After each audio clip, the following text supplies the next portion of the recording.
Europe में राष्ट्रवाद का उदय। अभी हम आप लोगों से चर्चा किए थे राष्ट्रवाद के बारे में। राष्ट्रवाद अपने राष्ट्र के प्रति प्रेम की भावना, वही राष्ट्रवाद कहलाता है। तो इस पूरे चैप्टर में इसका जन्म जो पढ़ रहे हो यूरोप में हुआ। कहाँ पे? यूरोप में हुआ। यूरोप जैसे मान लो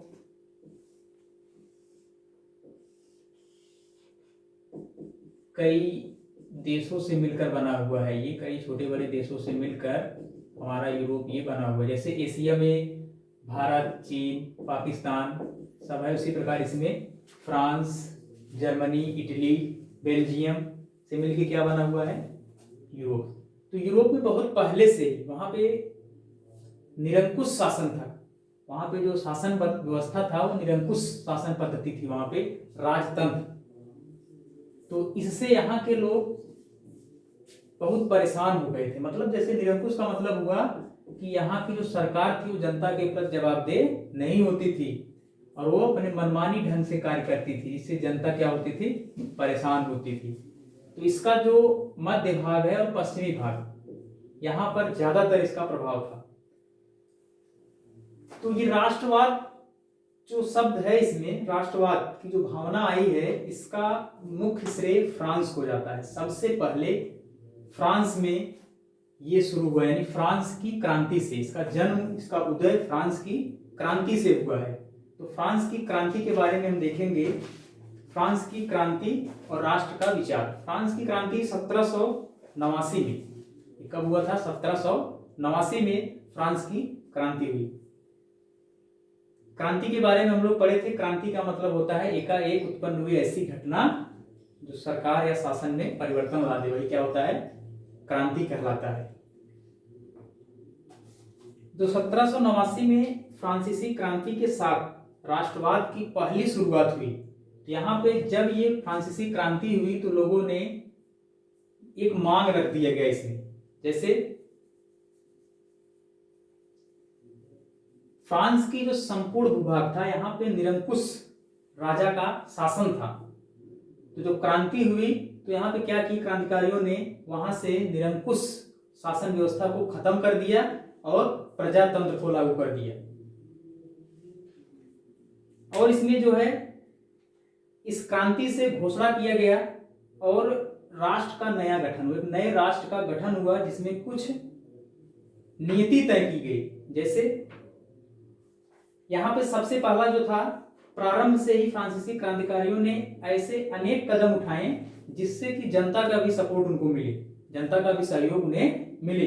इसके लिए उन्होंने कुछ नियम बनाए। जैसे सामूहिक पहचान, सबसे पहला लोगों के प्रति अपनी सामूहिक पहचान की भावना किस प्रकार पैदा की जाएगी, ये पहला था। उसके बाद इसके लिए क्या किया गया? पितृभूमि और नागरिक जैसे विचारों ने एक संयुक्त समुदाय के विचार पर बल दिया। यानी लोगों से ये कहा गया, ऐसी भावना लोगों के अंदर भर दी गई, ये हमारी पैतृक संपत्ति है। पितृभूमि यानी पैतृक संपत्ति है, इस पर पूर्ण रूप से हमारा अधिकार होना चाहिए, न कि किसी और का।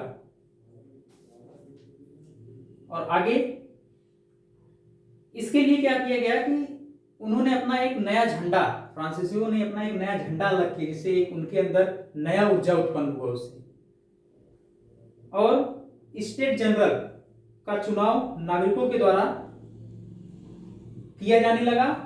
स्टेट जनरल के बारे में हम लोग बात किए थे, यानी जो हमारा जनरल होगा उसको हम खुद चुनेंगे, हमारे नागरिक चुनेंगे कौन जनरल होगा। और इसी स्टेट जनरल का नाम आगे बदल कर रख दिया गया, क्या? National assembly. आगे हम लोग देखे थे इसमें।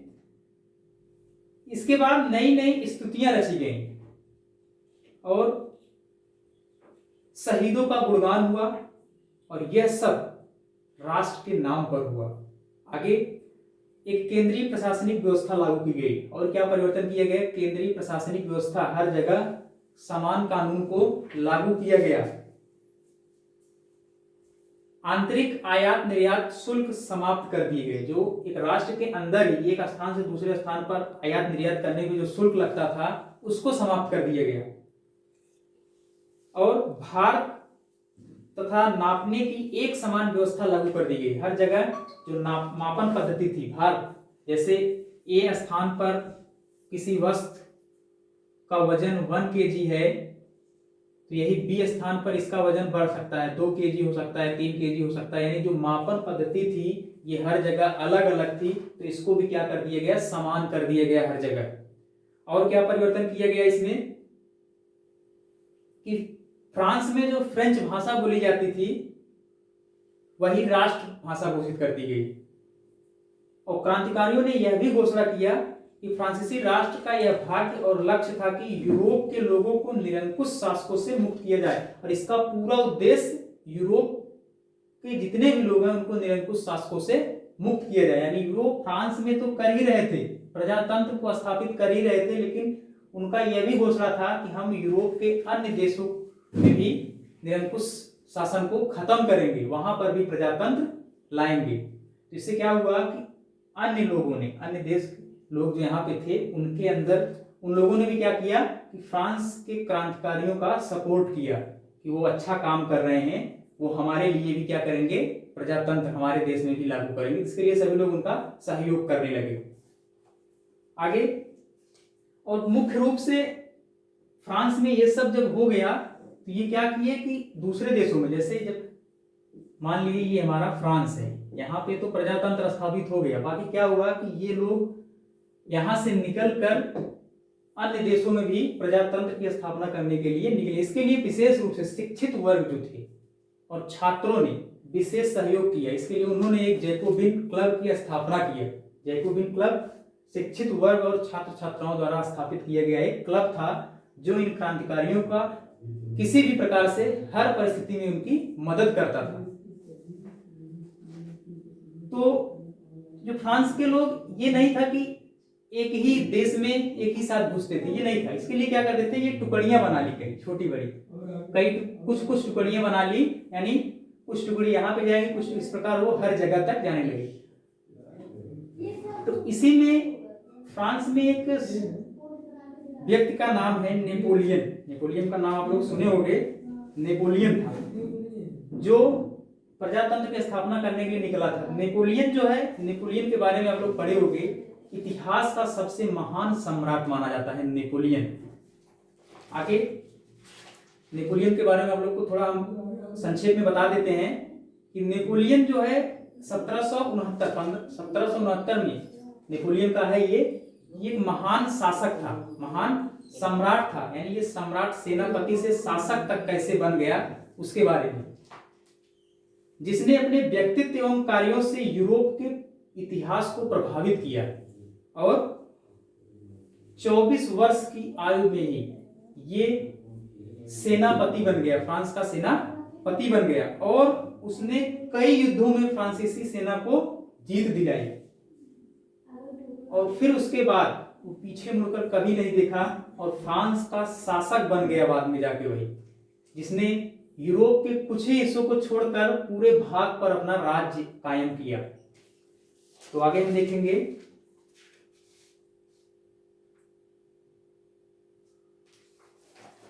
नेपोलियन जहां जहां गया, जो जो उसने एक नागरिक संहिता बनाई। संहिता के बारे में पढ़े थे, नियमावली, जिसमें नियमों की एक विस्तृत जानकारी दी जाती है। तो उन्होंने एक नागरिक संहिता बनाया और वही जहां जहां जाता वो पूरा नियम लागू करता जाता। इससे लोग खुश तो हो रहे थे, प्रसन्न थे, लेकिन ये सब फ्रांस की एक रणनीति थी।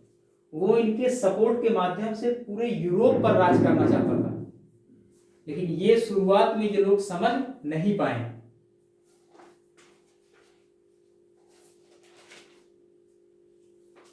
नेपोलियन ने जो नागरिक संहिता बनाई थी उसके बारे में हम देख लें।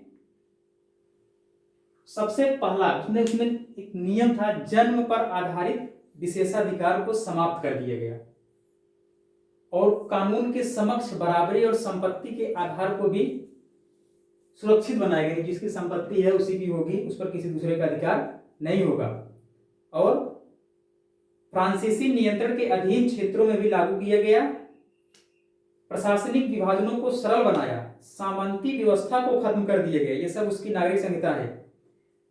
किसानों को भूदासत्व और जागीरदारी शुल्कों से मुक्ति दिलाई। जागीरदारी का मतलब होता है जैसे किसान हुए, उद्योगपति हुए, जो भी उत्पन्न करते थे वो उसका कुछ हिस्सा वो कर के रूप में देना पड़ता था, तो उसको भी क्या किया, खत्म कर दिया गया।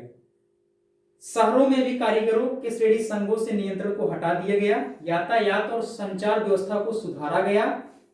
किसानों, कारीगरों, मजदूरों और नए उद्योगपतियों से नई नई मिली आजादी चकी। इससे क्या हुआ कि जिसने क्या काम किया, एक तोहफा दिया, पूरे यूरोप में एक तोहफा दिया, किसका? आजादी का। इससे लोग हर जगह फ्रांस की चर्चा होने लगी, लोग इसके बारे में बात करने लगे। ये आजादी तो दिया, लेकिन साथ साथ अपना नियम कानून हर जगह लागू करता चला गया। तो इससे क्या हुआ कि आगे चलकर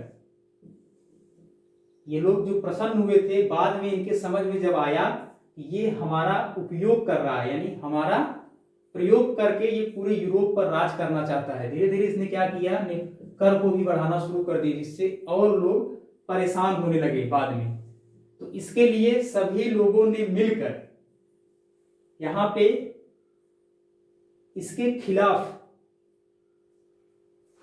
सभी लोगों एकजुट हुए और इसको समाप्त करने के लिए राष्ट्रवाद की भावना जो आई, यहीं से उत्पन्न होता है यूरोप में राष्ट्रवाद की भावना। इसके खिलाफ सभी लोगों ने क्रांति किया। तो इसके बाद आगे की वीडियो में हम देखेंगे सर